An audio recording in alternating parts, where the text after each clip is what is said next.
Hello everyone. आज हम लोग एमएससी केमिस्ट्री में एक बहुत ही इंपॉर्टेंट यूनिट स्टार्ट करेंगे, दैट इज़ कॉल्ड स्टीरियोकेमिस्ट्री। ठीक है।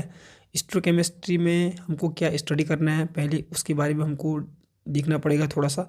उसके बाद जो आइसोमेरिज्म टॉपिक है, आइसोमेरिज्म से हम लोग स्टार्ट करेंगे। और आइसोमेरिज्म के जो दो टाइप के होते हैं, जैसे स्ट्रक्चरल होता है, एक होता है स्टीरियो आइसोमेरिज्म। हमारे सिलेबस में सिर्फ स्टीरियो आइसोमेरिज्म दिया है, तो हमको उसको डीपली स्टडी करना पड़ेगा। ठीक है। तो स्टार्ट करते हैं स्टीरियो केमिस्ट्री। तो देखो, स्टीरियो का मतलब क्या होता है? स्टीरियो का मतलब क्या होता है? Three dimensional. ठीक है। स्टीरियो का मतलब ही थ्री डायमेंशनल होता है। तो ये एक केमिस्ट्री की ऐसी ब्रांच है जिसमें हम लोग मॉलिक्यूल का थ्री डायमेंशनल जो स्ट्रक्चर है उसकी स्टडी करते हैं। ठीक है। और उस थ्री डायमेंशनल जो स्ट्रक्चर होगा उसका उस मॉलिक्यूल के फिजिकल और केमिकल प्रॉपर्टी में क्या इफेक्ट पड़ेगा, उसको ही हम लोग स्टीरियो केमिस्ट्री के अंदर डिस्कस करते हैं। ठीक है। जैसे सपोज दैट मेरे पास CH4 है। देखो CH4। ठीक है। अगर मैं इसका सिंपली 2D स्ट्रक्चर बनाऊँ इस टाइप का, ये आप देख सकते हो। ठीक है। ये CH4 का ऐसा स्ट्रक्चर भी हो सकता है। ये 2D स्ट्रक्चर, अगर मैं 3D स्ट्रक्चर ड्रॉ करूँ CH4 का, तो कुछ इस टाइप का होता है। ये है। ठीक है। तो किसी भी मॉलिक्यूल का क्या होता है, 3D स्ट्रक्चर होता है ज़रूर। अब इसमें क्या है, देखो इसमें जो ये वाला डैश डैश लाइन है, ये है bonds away from the viewer, जो देख रहा है उससे दूर वाला बॉन्ड होता है। ठीक है। और जो बिल्कुल डार्क कर रखा है मैंने, ये वाली लाइन क्या होती है, बॉन्ड टुवर्ड्स द व्यूअर, जो देखता है उसकी तरफ वाला बॉन्ड होता है। तो ये है 3D स्ट्रक्चर का मॉलिक्यूल का। ठीक है। ये क्या है, 2D स्ट्रक्चर है। तो 3D स्ट्रक्चर, हमको इस टाइप के स्ट्रक्चर की स्टडी करनी है स्टीरियोकेमिस्ट्री के अंदर। और उस 3D स्ट्रक्चर का किसी भी मॉलिक्यूल की केमिकल और फिजिकल प्रॉपर्टीज़ पर क्या इफेक्ट पड़ेगा, हम लोग वही क्या करते हैं, स्टीरियोकेमिस्ट्री के अंदर डिस्कस करते हैं। ठीक है। तो डेफिनेशन आपको समझ में आ गया होगा। ठीक है। तो अब हमको जो स्टार्ट करना है वो है आइसोमेरिज्म। देखो, आइसोमेरिज्म आपने पढ़ा भी होगा, पर हमको थोड़ा सा इसके बारे में देखना जरूरी पड़ेगा। इसमें क्या होता है, देखो आइसोमर, आइसो का मतलब होता है सेम, मर का मतलब होता है पार्ट, सेम पार्ट। तो ऐसे कंपाउंड जिनका मॉलिक्यूलर फॉर्मूला तो सेम होता है। ठीक है। मॉलिक्यूलर फॉर्मूला सेम होता है, बट उनका क्या होता है, स्ट्रक्चर डिफरेंट हो सकता है। ठीक है। और स्ट्रक्चर डिफरेंट होगा तो उसकी केमिकल प्रॉपर्टीज और फिजिकल प्रॉपर्टी भी डिफरेंट होती है। उसको क्या बोलते हैं हम लोग, आइसोमेरिज्म। ठीक है। लिखा है ना, different compounds having same molecular formula. ऐसे दो कंपाउंड या दो से अधिक कंपाउंड जिनका मॉलिक्यूलर फॉर्मूला तो सेम होगा, पर उनकी फिजिकल और केमिकल प्रॉपर्टी डिफरेंट होती है, उनको हम लोग क्या बोलते हैं, इस क्या बोलते हैं, आइसोमर्स बोलते हैं। ठीक है। और जो फिनोमिनन होता है उसको बोलते हैं आइसोमेरिज्म। जैसे एग्जांपल देखो, यहाँ पर आप देखो, जैसे एग्जांपल, इसमें कितने कार्बन है, 1 2, तो 2 कार्बन C2 लिख देंगे। ठीक है। हाइड्रोजन कितने हैं बताओ, 6 हाइड्रोजन है और 1 ऑक्सीजन है। तो इसको भी देखो, इसमें भी कितने हैं, 2 कार्बन है, 1 2, 6 हाइड्रोजन है और 1 ऑक्सीजन है। तो दोनों का फॉर्मूला क्या है, बिल्कुल सेम है, मोलिकुलर फॉर्मूला दोनों का सेम है। ठीक है। पर देखो स्ट्रक्चर डिफरेंट है इनका, है कि नहीं। देखो ये एथेनॉल है, ये मेथॉक्सी मेथेन है। ठीक है। तो इनकी केमिकल प्रॉपर्टी भी डिफरेंट होंगी और फिजिकल प्रॉपर्टी भी क्या होंगे, डिफरेंट होंगी। तो ये एक दूसरे के क्या होंगे, आइसोमर्स होंगे। ठीक है। इनको ही क्या बोलेंगे, एक दूसरे के आइसोमर्स। ठीक है। जैसे आपको एक सिंपल सा एग्जांपल बताऊं मैं। देखो, आप लोग जब छोटे हो गए बच्चे, जैसे हम लोग भी थे, तो एक आप शक्तिमान आता है। ठीक है। शक्तिमान और एक क्या होता है, गंगाधर होता है ना, शक्तिमान गंगाधर। तो शक्तिमान गंगाधर आपको पता होगा, उनका वो होते दोनों एक ही हैं, होते हैं कि नहीं होते हैं बताओ। पर शक्तिमान और गंगाधर में डिफरेंस है। देखो ये इसकी, इस पर पूरी पावर होती है शक्तिमान पर, गंगाधर बिल्कुल जैसा हम लोग हैं वैसे ही होता है। तो इन ये भी एक दूसरे के क्या हुए, आइसोमर हुए। ठीक है। अब देखो इसमें क्या है, हम लोग को डिस्कस करना है आइसोमेरिज्म के टाइप्स के बारे में। तो पहले देखते हैं हम लोग आइसोमेरिज्म कितने टाइप के होते हैं।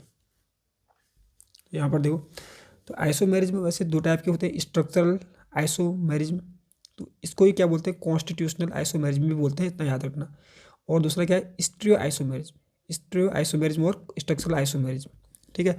अब पहले ये देखना है हमको कि स्ट्रक्चरल आइसोमर्स क्या होता है। देखो जैसे नाम जो आगे लिखा है ना, स्ट्रक्चर स्ट्रक्चर, तो यहाँ तो क्या लिखा है, आइसोमेरिज्म। जैसे कि हम आइसोमेरिज्म पढ़ रहे हैं, तो आपको एक चीज़ तो याद रखना पड़ेगा कि मॉलिक्यूलर फॉर्मूला क्या होगा, बिल्कुल दोनों कंपाउंड का सेम होगा।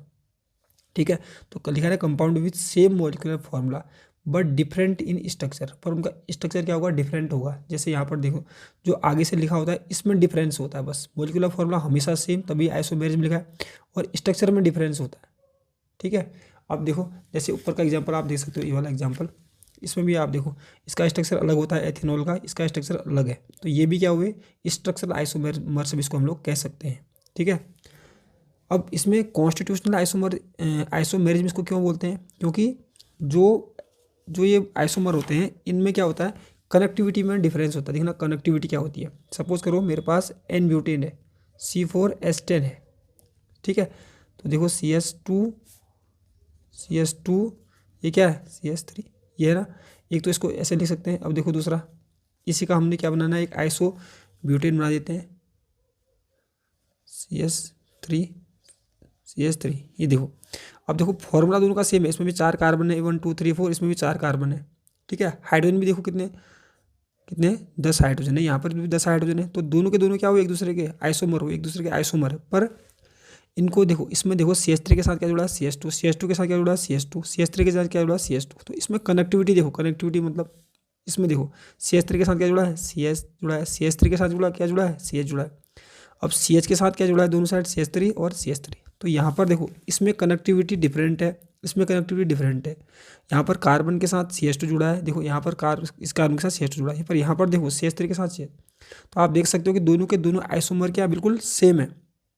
ठीक है, दोनों के दोनों आइसोमर क्या है, बिल्कुल सेम है, पर उनकी कनेक्टिविटी में डिफरेंस है। अब जैसे दूसरा एग्जांपल लेते हैं, CS3 जो इससे पहले हमने देखा था, यह एथेनॉल है। ठीक है, और दूसरा है CS3OCH3, ये है मेथॉक्सीमेथेन। इसमें भी आप देख सकते हो CS3 के साथ क्या है, CS2 है। यहाँ पर देखो CS3 के साथ क्या है, O है। ठीक है, तो आप देख सकते हो कि यहाँ पर भी जो कनेक्टिविटी है एटम्स की, वो इन दोनों की अलग है। अगर कनेक्टिविटी में डिफरेंस हो, और अगर एटम्स की कनेक्टिविटी में डिफरेंस हो, तो उसको हम लोग क्या बोलते हैं, कॉन्स्टिट्यूशनल आइसोमर बोलते हैं। ठीक है, या इसको हम लोग स्ट्रक्चरल आइसोमर भी बोल सकते हैं। ठीक है, समझ में आ गया होगा। तो ये कितने टाइप के होते हैं, ये होते हैं 5 टाइप के होते हैं। 5 टाइप के कौन कौन से होते हैं, देखो नंबर 1 क्या है, chain isomerism, positional isomerism, functional metamerism, और लास्ट क्या होता है, टोटोमेरिज्म। हमको इनको डिस्कस नहीं करना है, इतना याद रखना, क्योंकि हमारे सिलेबस में ये नहीं है। हमारे सिलेबस में क्या है, स्टीरियो आइसोमेरिज्म है। ठीक है, अब देखो स्टीरियो आइसोमेरिज्म में क्या होता है, यहाँ पर देखो यहाँ पर डिफरेंट स्ट्रक्चर लिखा है ना, तो आप ऐसा भी लिख सकते हो कि डिफरेंट कनेक्टिविटी। तो यहाँ पर क्या होता है, स्ट्रक्चरल आइसोमेरिज्म में क्या होता है, कनेक्टिविटी डिफरेंस होता है। ठीक है, जबकि जो स्टीरियो आइसोमेरिज्म होते हैं ये क्या होते हैं, इनमें कनेक्टिविटी सेम रहती है। अभी एग्जांपल देके समझाऊंगा। तो पहले देखते हैं स्टीरियो आइसोमेरिज्म क्या होता है। आइसोमर हैविंग सेम कॉन्स्टिट्यूशन, देखो यहाँ पर क्या है, कॉन्स्टिट्यूशनल आइसोमेरिज्म मतलब क्या होगा, जिसमें कॉन्स्टिट्यूशन में डिफरेंस होगा। ठीक है, कॉन्स्टिट्यूशन क्या होगा, डिफरेंट होगा। तो यहाँ पर क्या होगा, कॉन्स्टिट्यूशन सेम होता है। आइसोमर में having same constitution but different spatial arrangement of their atoms are known as stereo isomerism. ठीक है, ऐसा भी बोल सकते हैं कि स्टीरियो आइसोमर क्या होता है, आइसोमर विद सेम कनेक्टिविटी। ऐसा भी बोल सकते हैं, कनेक्टिविटी बिल्कुल सेम रहती है, बिटवीन एटम के बीच में जो कनेक्टिविटी होगी वो बिल्कुल सेम रहेगी, but they have different arrangement of atoms. उनमें जो एटम का अरेंजमेंट होता है, परमाणु का जो व्यवस्था होती है, वो क्या होती है, डिफरेंट होती है। 3D स्पेस में, 3 डायमेंशनल स्पेस में वो डिफरेंट होती है। ठीक है, अभी इसको अभी थोड़ी देर बाद और अच्छे से पढ़ने वाले हैं। तो ये क्या होता है, देखो ये होता है 2 टाइप के, एक होता है कॉन्फिगरेशनल आइसोमर्स, एक क्या होते हैं, कॉन्फर्मेशनल आइसोमर्स। ठीक है, कॉन्फिगरेशन फिर से 2 टाइप के होते हैं, कौन कौन से, ज्योमेट्रिकल और ऑप्टिकल। और ऑप्टिकल भी 2 टाइप के होते हैं, इतना याद रखो, हमको सबके सब स्टडी करना है। इनेंशियोमर और डायस्टियोमर्स होते हैं। ठीक है, तो सबसे पहले हम लोग क्या देखेंगे कि स्टीरियो आइसोमेरिज्म क्या होता है। ठीक है, उसके बाद हमको आज के जो हमारा जो वीडियो रहेगा, कॉन्फिगरेशनल और कन्फर्मेशनल भी डिस्कस करेंगे। ठीक है, तो स्टार्ट करते हैं हम लोग स्टीरियो आइसोमेरिज्म। तो सबसे पहले हम लोग स्टार्ट करेंगे स्टीरियो आइसोमेरिज्म। ठीक है, तो क्या लिखा है, isomer with same connectivity between atoms but have different arrangement of atoms in 3 dimensional space. ठीक है, इसको देखते हैं। देखो यहाँ पर मैंने एग्जांपल लिखा है, देखो इलेक्ट्रिक एसिड है, यहाँ पर देखो क्या है, C के साथ क्या जुड़ा है, OH और H जुड़ा है, एक CH3 भी जुड़ा है C के साथ, और COH भी जुड़ा है। यहाँ पर देखो, यहाँ पर भी क्या है, C के साथ H जुड़ा है, C के साथ OH जुड़ा है, C के साथ CH3 जुड़ा है, C के साथ COH जुड़ा है। तो इसमें क्या है, देखो कार्बन के साथ सेम एटम जुड़े हुए हैं, जैसे इसमें जुड़े हैं वैसे ही इसमें भी कार्बन के साथ जुड़े हुए हैं। तो इनमें क्या बोलेंगे, सेम कनेक्टिविटी, मतलब सेम कनेक्टिविटी है। देखो कनेक्टिविटी का मतलब आप समझ में आ गया होगा आपको कि एक एटम से सेम एटम दोनों में जुड़े हुए, ठीक है, सेम कनेक्टिविटी होती है, बट क्या है देखो, but have different arrangement of atoms in 3 dimensional space.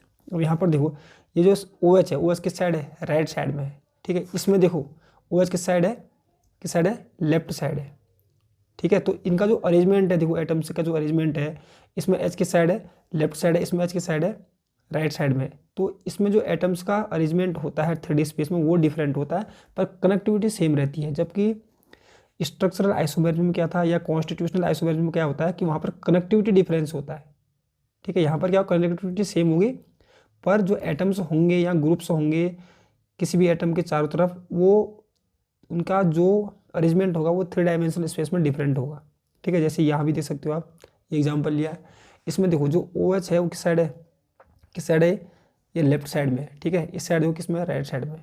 अभी देखो कार्बन के साथ सेम ग्रुप, वही ग्रुप जुड़े हैं जो इसमें जुड़े हैं, तो इनकी कनेक्टिविटी क्या होगी, सेम हो गई, ठीक है। पर जो ये एटम या ग्रुप्स हैं उनकी अरेंजमेंट दोनों में क्या डिफरेंस है। देखो यहाँ पर क्या है, एथेन इस साइड जुड़ा है, इसमें देखो एथिल किस साइड जुड़ा है, लेफ्ट साइड में जुड़ा है, ठीक है। ऐसे यहाँ पर भी देख सकते हो आप सिस ब्यूटीन और ट्रांस ब्यूटीन में। यहाँ पर भी देखो इस कार्बन के साथ देखो CH3 जुड़ा है, इस कार्बन के साथ H जुड़ा है, यहाँ भी सेम है, इस कार्बन के साथ CH3 H, यहाँ भी देखो इस कार्बन के साथ CH3 H, ठीक है। आपस में डबल बॉन्ड के साथ दोनों कार्बन जुड़े हैं, यहाँ पे डबल बॉन्ड के साथ जुड़े हैं, तो ये कार्बन के साथ सेम एटम जुड़े हुए हैं, तो इनकी कनेक्टिविटी क्या होगी, बिल्कुल सेम होगी, ठीक है। कनेक्टिविटी सेम है, पर क्या डिफरेंस है, देखो यहाँ पर अरेंजमेंट देखो, इसमें जो कार्बन कार्बन डबल बॉन्ड है उसके बिल्कुल एक साइड में क्या है, CH3 है, पर जबकि यहाँ पर क्या है, अलग अलग साइड में CH3 है, ठीक है। तो इनमें क्या हो गया, 3D स्पेस में जो ये एटम्स लगे हैं उनका जो अरेंजमेंट है वो क्या है, डिफरेंट है, ठीक है। तो इनको ही हम लोग क्या बोलते हैं, स्टीरियो आइसोमर बोलते हैं, और जो ये फिनोमिनन होता है उसको क्या बोलते हैं हम लोग, स्टीरियो आइसोमेरिज्म बोलते हैं, ठीक है। आपको मैंने पहले बता दिया कि स्टीरियो आइसोमेरिज्म 2 टाइप के होते हैं, एक होता है हमारा कन्फर्मेशनल आइसोमर्स, एक क्या होता है हमारा कॉन्फिगरेशनल आइसोमर्स। तो हम लोग वो ही देखने वाले हैं अभी। तो सबसे पहले स्टार्ट करेंगे हम लोग कन्फर्मेशनल आइसोमर्स।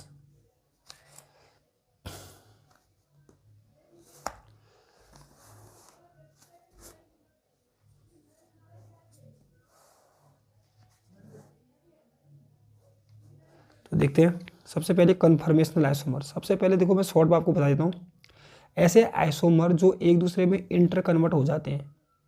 पर कैसे इंटर कन्वर्ट होते हैं, अगर हम एक बॉन्ड को रोटेशन करेंगे, हम सिंगल बॉन्ड को रोटेशन करेंगे, अगर रोटेशन करने पर एक आइसोमर दूसरे आइसोमर में इंटर कन्वर्ट हो रहा है तो हम उसको क्या बोलेंगे, उसको बोलेंगे हम लोग कन्फर्मेशनल आइसोमर बोलेंगे, ठीक है। जबकि कॉन्फिगरेशनल क्या होता है, याद रखना, कॉन्फिगरेशनल में क्या होता है कि एक आइसोमर दूसरे आइसोमर में इंटर कन्वर्ट होगा लेकिन बॉन्ड ब्रेकिंग के थ्रू होगा। बॉन्ड ब्रेकिंग के द्वारा अगर एक आइसोमर दूसरे में इंटर कन्वर्ट हो रहा है तो उसको बोलते हैं हम लोग कॉन्फिगरेशनल, ठीक है।